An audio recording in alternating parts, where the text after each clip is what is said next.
del primer año, grupo C, de la Escuela Siglo XXI, y les voy a hablar de la anatomía del neurocráneo y viscerocráneo, forámenes de la base del neurocráneo, músculos de la inervación y huesos del miembro superior e inferior.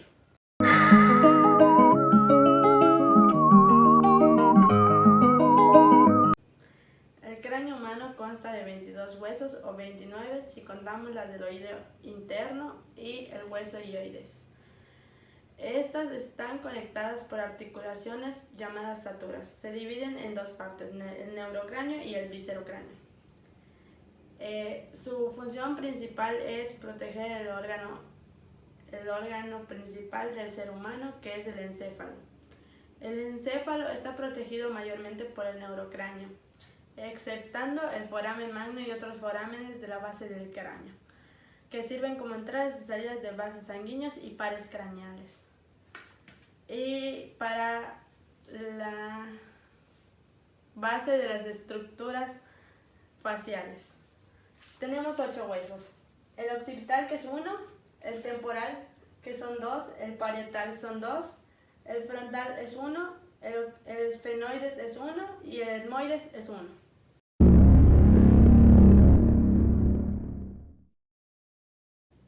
Ahora hablemos del hueso frontal, que es un hueso único de tamaño mediano y simétrico. Es un hueso plano que está ubicado en la parte anterosuperior del cráneo. Esta es una cara anterior del hueso frontal. El borde superior o parietal dentado o se articula con los parietales. Partiendo de esta sale la cresta frontal, que se continúa con la línea curva temporal del hueso parietal, que es este. A cada lado se encuentra la apófisis cigomática o orbitaria, que se articula con el hueso malar, que es este.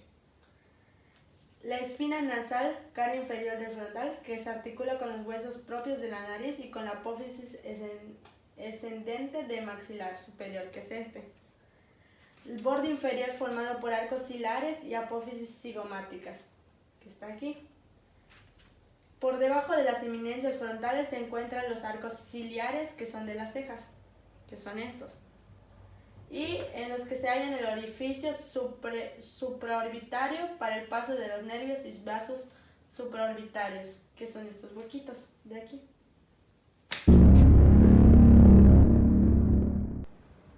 Pasemos a la vista inferior del hueso frontal, que está en la espina nasal, que se llama glébela, fósila troquial, escápula supraorbitaria, cara orbitaria, apófisis cigomática, celdillas etmoidales, escolatura etmoidal, reborde supraorbitario, arco superciliar, espina troquial, y son las partes del hueso frontal de la vista inferior. Esta es la parte superior del hueso frontal, que tenemos el surco del seno sagital superior, apófisis cigomática, crescia frontal, foramen ciego, borde esteroidal, borde parietal y fosas frontales. Ahora pasemos con el hueso parietal, que es un hueso del cráneo par de forma cuadrilátera con 2 caras interna y externa y 4 bordes con sus respectivos ángulos.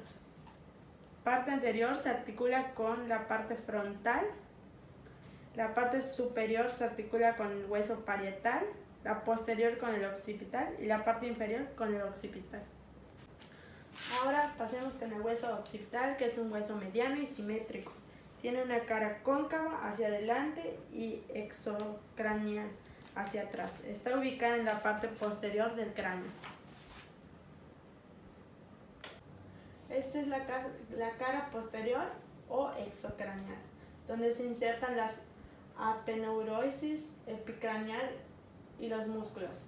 Occipital, trapecio, esternocleidomastoideo, esplenoideo de la cabeza, y donde se insertan los músculos rectos mayor y menor de la cabeza, por donde pasa la médula valvo, arterias vértebras, nervios espinales, raíces ascendentes del hipogloso y la porción escamosa o concha, que es esta.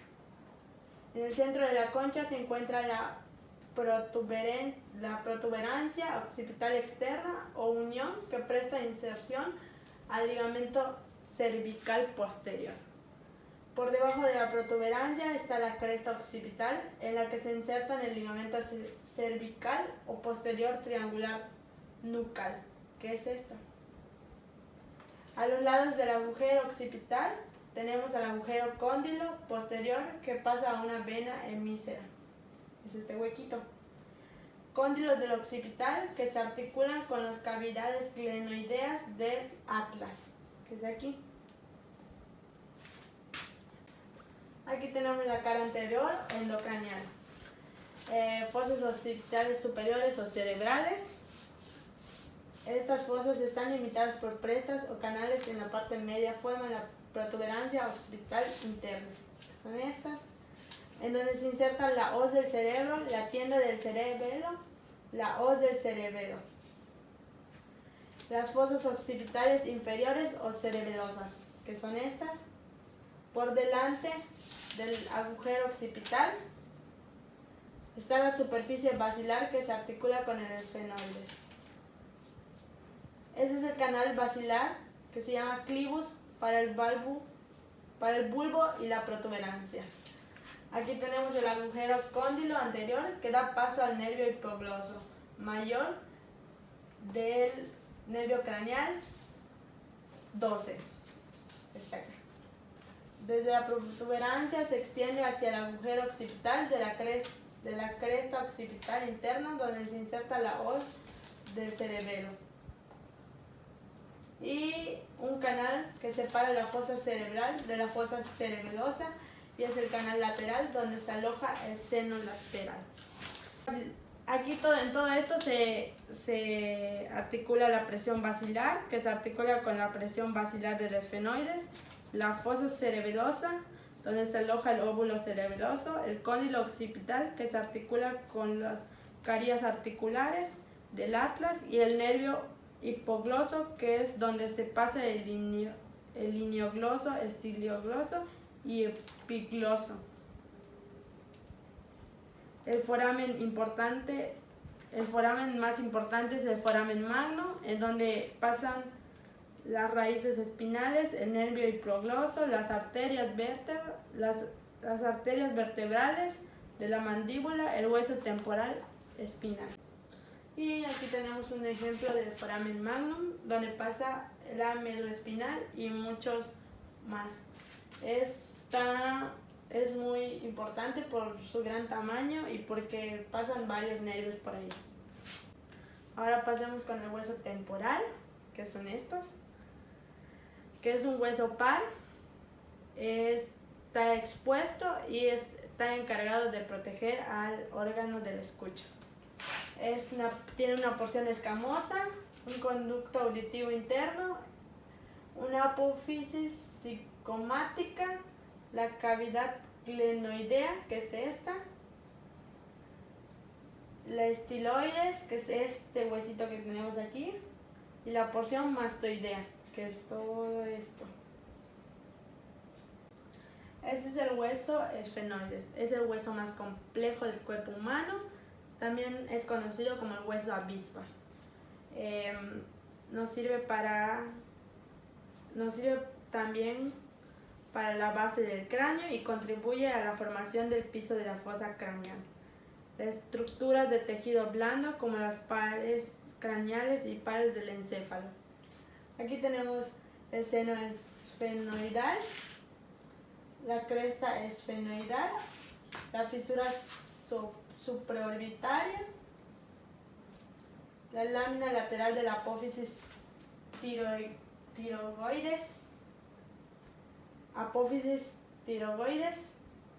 y aquí tenemos una vista superior, anterior y superior.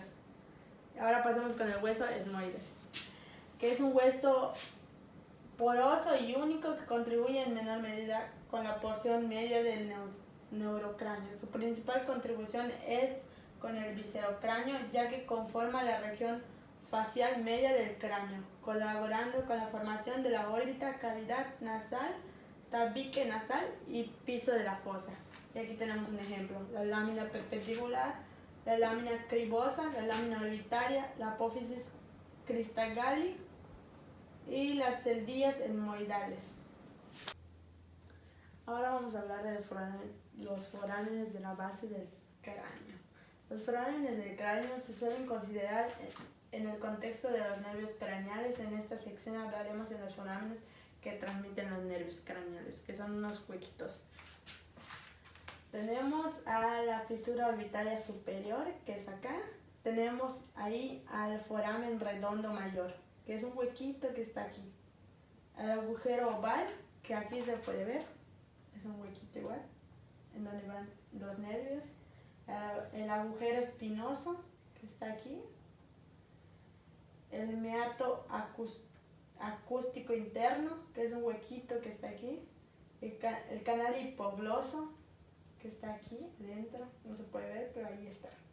El agujero magno, que es el más grande, donde pasan muchos más nervios, incluyendo al nervio de la espina. El hueso occipital, que es todo esto. El hueso parietal, que está aquí. La porción petrosa, cresta petrosa, que es todo esto. El hueso temporal, que está aquí. El agujero rasgado de salida del canal caratoideo, que es esos huesitos que están aquí. Y la fosa hipofisurea, que está aquí, que es del hueso esfenoides. Y la ala menor, que ya todos conocemos. La ala mayor y la ala menor. Ahora vamos a pasar a los músculos y su inervación. La inervación está dada por uno o varios nervios que ingresan al músculo, al sector del músculo por donde ingresa este nervio. Se le conoce como punto motor en el espesor del músculo del nervio. Se ramifica de manera que cada fibra nerviosa inerva a varias fibras musculares. Aquí tenemos el de la ceja, el músculo orbicular del ojo, porción palpebral, el músculo elevador del labio superior, que es este, el músculo risorio, que es este, que es el de la risa, que ya todos conocemos, el músculo depresor del ángulo de la boca, que es este, el músculo mentoniano, que es este, el músculo depresor del labio, que está aquí, el músculo orbicular de la boca, que es este. Tenemos el músculo cigomático mayor, que es de acá, el músculo elevador del ángulo de la boca, que como lo dice, eleva la boca hacia arriba. Músculo orbitario del ojo, porción orbitaria, que es el de acá. Tenemos el músculo elevador del labio superior y del ala de la nariz, que es este músculo. Y por último tenemos a los huesos del miembro superior. Los huesos del miembro superior son los que forman parte de la estructura ósea de la región que va desde el hombro de la mano hasta los huesos del miembro superior. Se pueden clasificar en 4 grupos: el cinturón, el escapular, el brazo, el antebrazo y la mano.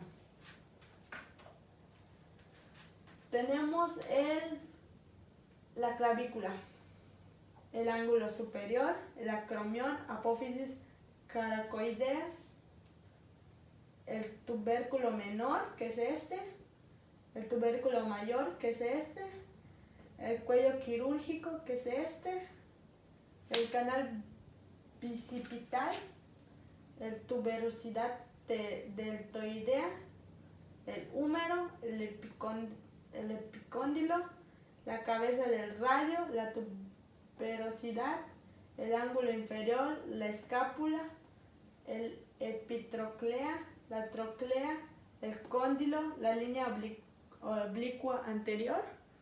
Y aquí tenemos en la mano la cresta supracondilea medial, la cresta supracandilea lateral, el rayo que es este, aquí tenemos el cúbito, la cresta pranadora que es esta, la cabeza del cúbito que es esta, la apófisis esteloides que es esta, y en ella tenemos el metacarpo que son estos huesos y las falanges que son estos huesitos que tenemos a lo último de los dedos.